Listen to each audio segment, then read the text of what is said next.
হাঁসের মাংসের সাথে যুদ্ধ করে খাইতে হয় একটু। ও ও হ্যাঁ, হাঁসের মাংস খাইতে যে কি হলো রে মিথিলার, দাঁত তো ভেঙে যাবে। তাই নাকি? তাহলে ওরে বাবারে, হাঁসের মাংসের সাথে যুদ্ধ করো আর খাও। ফাইনালি চলে আসলাম কিচেনে। এখন হাঁস পরিষ্কার করব, দুজন মিলে 2টা হাঁস পরিষ্কার করব, তারপরে কিন্তু রান্না করব। তাহলে ভিডিওটা শুরু করা যাক। আজকে মিথিলার বাবু মনে হয় বাজার থেকে সব বাজার উঠিয়ে নিয়ে যাচ্ছে। এখন তো বাজার গোছাতে হবে, ভাত বসিয়ে দিলাম। এদিকে পেঁয়াজ, রসুন, আদা, আলু যা কিছু উপকরণ লাগবে সব কিছু কেটে রেডি করে নিয়ে নিয়েছি। এবার বাজারটাও গুছিয়ে নেব। কি কি বাজার আনছে আপনাদেরও দেখিয়ে দেব, আমিও দেখব। এখানে করলা, উচ্ছে আনছে, শসা আনছে, আর লাল শাক আনছে। লাল শাক কিন্তু চিংড়ি মাছ দিয়ে খেতে অনেক বেশি মজা লাগে। পেঁপে আনছে। বারবার বাজার করতে যাওয়াও কিন্তু অনেক বেশি কষ্টের কাজ। একটা আনারসও আনছে। আনারসটা অনেক বেশি বড় ছিল, দেখতে ক্যামেরার ভিতর ছোট মনে হলে কী হবে, আনারসটা অনেক বেশি বড় ছিল। পেয়ারাও আনছে। পেয়ারা তো আমারও অনেক বেশি পছন্দ, সেই সাথে মিথিলারও অনেক বেশি পছন্দ। পেয়ারা খেতে কিন্তু আমি অনেক বেশি পছন্দ করি। তবে পেয়ারার চেয়ে মিথিলা লটকন ফল অনেক বেশি পছন্দ করে, সেজন্য মিথিলা বাবু লটকন ফলও আনছে মিথিলার জন্য। এখানে ডিম আনছে মিথিলার জন্য, মুরগির ডিম, আর আমাদের জন্য হাঁসের ডিম আনা আছে অলরেডি। আর এখানে 2 পিস হাঁস আনছে। হাঁসগুলো এখন আমরা গরম জল করব, করে পরিষ্কার করব দুজন মিলে। ফাইনালি গরম জল করে নিয়েছি, এবার হাঁস পরিষ্কার করতে চলে আসলাম। দেখেন কত সুন্দর উঠে আসছে। হাঁস পরিষ্কার করতে গেলে প্রথম থেকে শেষ পর্যন্ত কিন্তু গরম জল ইউজ করতে হবে, ঠান্ডা জল কখনোর জন্য ইউজ করবেন না, তাহলে হাঁস পরিষ্কার করা কিন্তু অনেক বেশি কষ্টের হয়ে যাবে। হাঁস পরিষ্কার করে সব কিছু রেডি করে নিয়ে রান্না করতে চলে আসলাম। এখানে রান্না করার মতো মাংস নিয়ে নিলাম, আর কিছু মাংস আমি ধুয়ে জল ঝরিয়ে রেখে দিয়েছি ফ্রিজে রাখবো বলে। এই যে ফাইনালি তাড়াহুড়ো করে অনেক রাত্রে কিন্তু রান্না করতে আসছি, রাত তখন 10টা বাজে।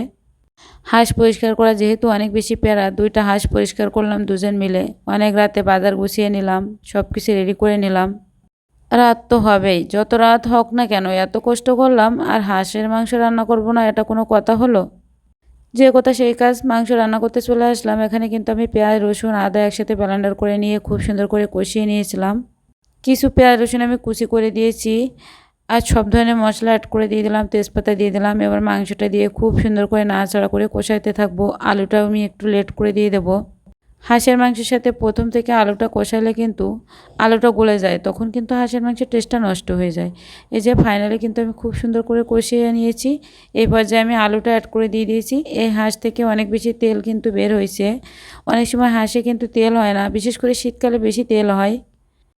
তারপরে যা তেল হয়েছে ভালোই হয়েছে। ফাইনালি খুব সুন্দর করে আমি কিন্তু হাঁসের মাংসটা কষিয়ে নিয়েছি বারবার নাড়াচাড়া করে। এবার আমি ফুটন্ত গরম জল অ্যাড করে দিয়ে দিলাম।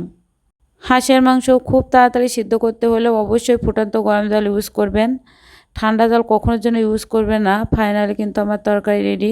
এবার আমি কিছু কাঁচামরিচ কেটে রাখছিলাম, সেটা অ্যাড করে দিয়ে দিলাম। এই পর্যায়ে দিলে কিন্তু খুব সুন্দর একটা ফ্লেভার পাওয়া যায়, সেজন্য অ্যাড করে দিয়ে দিলাম। এর নামানোর আগে গরম মশলার গুঁড়া, জিরার গুঁড়া, ধনিয়ার গুঁড়া সব কিছু একটু একটু করে দিয়ে দিলাম, যেহেতু আগেও দিয়েছি। মশলাটা বেশি হলে আবার কিন্তু তরকারিটা কটু হয়ে যায়। ফাইনালি তরকারিটা নামিয়ে নিলাম। এই যে অনেক রাত্রে বাজার গুছিয়ে নিয়ে রান্নাবান্না সব কিছু কমপ্লিট করে নিয়ে এখন সবার জন্য ভাত রেডি করে নিয়ে নিয়েছি। বা মেয়ে খেতে বসে গেছে, এখন খেয়ে দেখবে কেমন লাগছে। অনেকদিন পরে হাঁসের মাংস খাওয়া হচ্ছে, কারণ শীতকালে হাঁসের মাংসটা খাওয়া হয়েছিল। এখন আবার হাঁসের মাংস নিয়ে আসছে, দেখা যাক কেমন লাগে। আর রান্না করতে করতে কিন্তু অলরেডি 11টা বেজে গেছে। এই যে দেখেন রাত 11টা বেজে গেছে।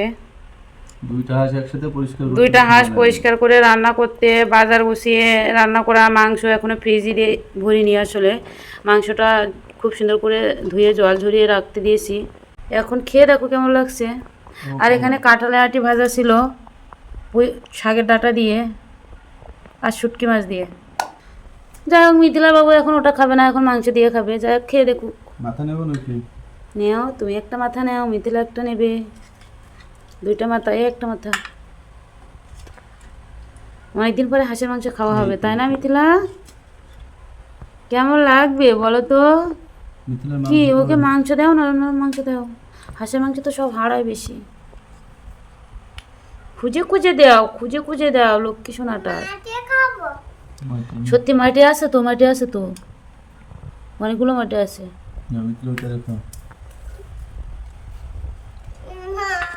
এই যে মিথিলা সোনা খেতে বসে গেছেন না, মাঠে নেবা? তুমি মাঠে খেতে পছন্দ করো? কলিজা, এই যে মিথিলা সোনা খেয়ে দেখবে, মাংসের মেটে খাবে প্রথমে, কলিজা, হাঁসের মাংসের কলিজা। হাঁসের মাংসের সাথে যুদ্ধ করে খাইতে হয় একটু। ও ও হ্যাঁ, হাঁসের মাংস খাইতে যে কি হলো রে মিথিলার, দাঁত তো ভেঙে যাবে। কেমন লাগছে? তাই নাকি? তাহলে খেয়ে নাও। এবার মিথিলা বাবু খেয়ে দেখবে কেমন লাগছে, অনেকদিন পরে হাঁসের মাংস।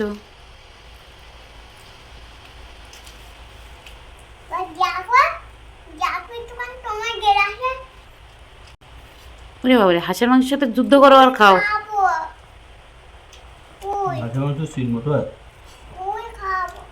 দেও মিথিলা কি খেতে চাচ্ছে, মিথিলাকেও দেও, মিথিলাও যুদ্ধ করে খাক।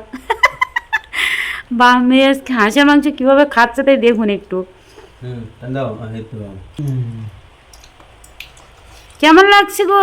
সবাই তো খেয়েই যাচ্ছ দেখছি, তুমি তো কথা বলার টাইম পাচ্ছ না। খুব মজা হয়েছে। মাথা খাবো কি আর, মাথা তো খাচ্ছি না।